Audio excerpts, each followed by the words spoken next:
Bonjour à tous, bienvenue sur Citrouille et Citron. Vous reconnaissez la couleur du mur derrière moi? Et oui, on est dans la cuisine.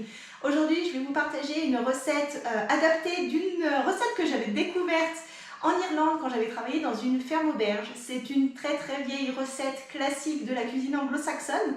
Elle date du XVIe siècle.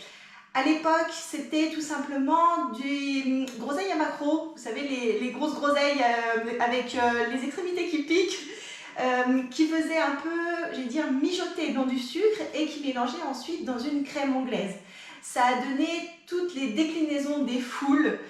Et aujourd'hui, moi, j'ai cueilli des cassis, donc ça va être une red currant foule. Vous pouvez tout à fait imaginer cette recette-là avec n'importe quel petit fruit rouge de votre jardin ou de votre primeur, aussi bien des groseilles que des framboises, des fraises, peut-être même des cerises. Nous en Irlande on faisait ça avec de la rhubarbe, ça marche aussi vraiment très bien. La recette elle est un petit peu différente parce que la rhubarbe il va falloir la faire cuire. Celle du jour avec tout ce qui va être petits fruits rouges, pas besoin de cuisson, c'est ça qui est top quand il fait chaud en été. Et ça va permettre de garder tous les arômes, toutes les vitamines de ces petits fruits qui sont bourrés de plein de bonnes choses pour notre santé. Pourquoi est-ce qu'on adore cette recette-là ici? D'une part parce qu'elle est vraiment d'une simplicité absolue. C'est une recette aussi qui permet d'avoir un dessert à la fois léger et fruité. Alors, fruité dans le sens où on va donner vraiment la part belle à tous ces superbes fruits qu'on a dans le potager et dans le jardin. Et gourmand tout simplement parce qu'on va partir sur une base de crème chantilly qui va du coup donner ce côté, donc je disais gourmand mais aussi léger par rapport à la version historique du XVIe siècle où on était plutôt sur une base crème anglaise, donc quelque chose de beaucoup plus lourd entre guillemets, plus consistant en tout cas. Pour cette recette c'est vraiment tout simple, vous allez avoir besoin de vos petits fruits, de crème fraîche que vous allez mettre au frigo longtemps à l'avance, voire même au congèle pour qu'elle soit vraiment bien fraîche et que la chantilly prenne, du sucre glace, un petit peu de sucre normal en poudre, du sucre classique pour venir faire dégorger les fruits et extraire toutes les saveurs qu'ils ont, tous les sucres et également la coloration si vous voulez avoir un foule vraiment avec des couleurs chatoyantes. Et il n'y en a que pour quelques minutes de cuisine, un petit peu de temps pour que ça prenne au frigo tranquillement et à table. C'est parti! La première étape va consister à enlever les rafles de vos petits fruits. Donc ça c'est déjà fait de mon côté. Donc prenez le temps de bien tout enlever pour ne pas retrouver des petits morceaux verts pas forcément super agréables dans votre dessert. Et ensuite passez-les très rapidement sous l'eau. Même si c'est des fruits de votre jardin, ça va permettre d'enlever les quelques petites feuilles mortes que vous auriez oublié de retirer en faisant le tri. Enlever la poussière et puis également s'il reste quelques insectes qui viennent se fourrer entre temps, comme ça vous allez repartir sur une base de fruits très propre. Quand je dis rapidement, l'idée c'est de ne pas les laisser tremper non plus. Si vous les laissez tremper dans l'eau, vous allez perdre une grosse partie des sucres, une grosse partie des pigments et ça va être dommage. Pour faire dégorger vos fruits, c'est vraiment ultra simple. Vous allez prendre globalement une cuillère à soupe à peu près de sucre, de sucre normal. Donc on va venir rajouter un peu de sucre et un petit peu d'eau.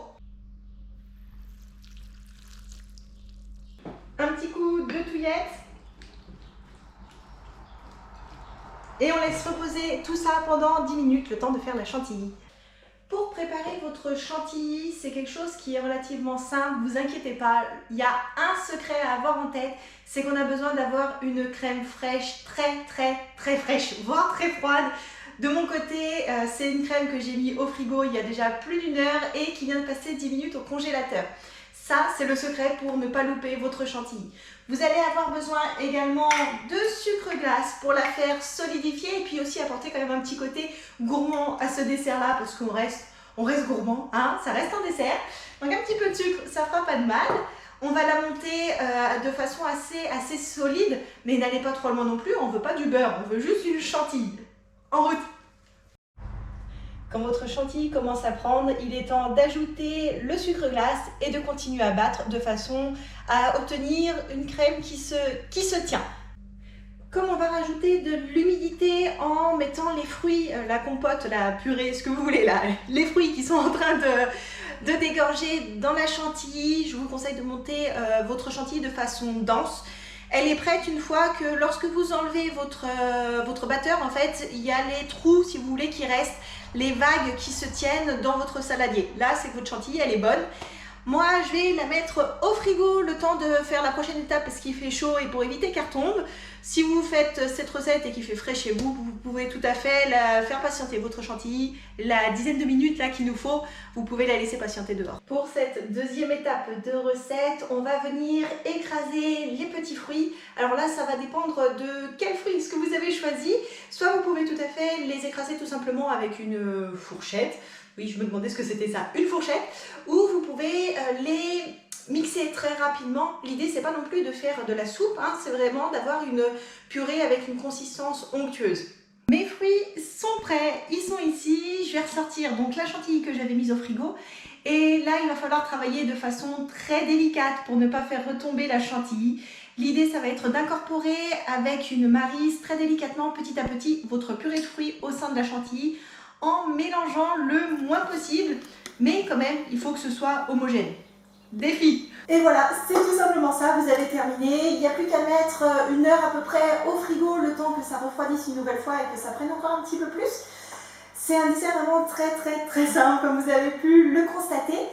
Moi, j'espère que le montage vidéo tiendra le coup parce que j'ai dû changer de caméra entre temps. La caméra d'avant, elle a bugué, elle était en mode attente, j'enregistre, mais attends, j'ai pas fini et je réponds plus à aucun des boutons. Alors je croise les doigts pour que ça aille. Et pour gagner du temps sur la vaisselle, vous avez le droit de relâcher les plats, bien entendu. J'espère que la vidéo et la recette vous a plu. Si c'est le cas, pensez à liker la vidéo, à vous abonner à la chaîne, à cliquer sur la petite cloche pour ne pas louper la prochaine. Parce que YouTube est malin, il ne fait pas toujours remonter les nouvelles vidéos. Donc avec la petite cloche, au moins vous serez au courant. Il y aura une notification qui viendra s'afficher sur votre compte YouTube.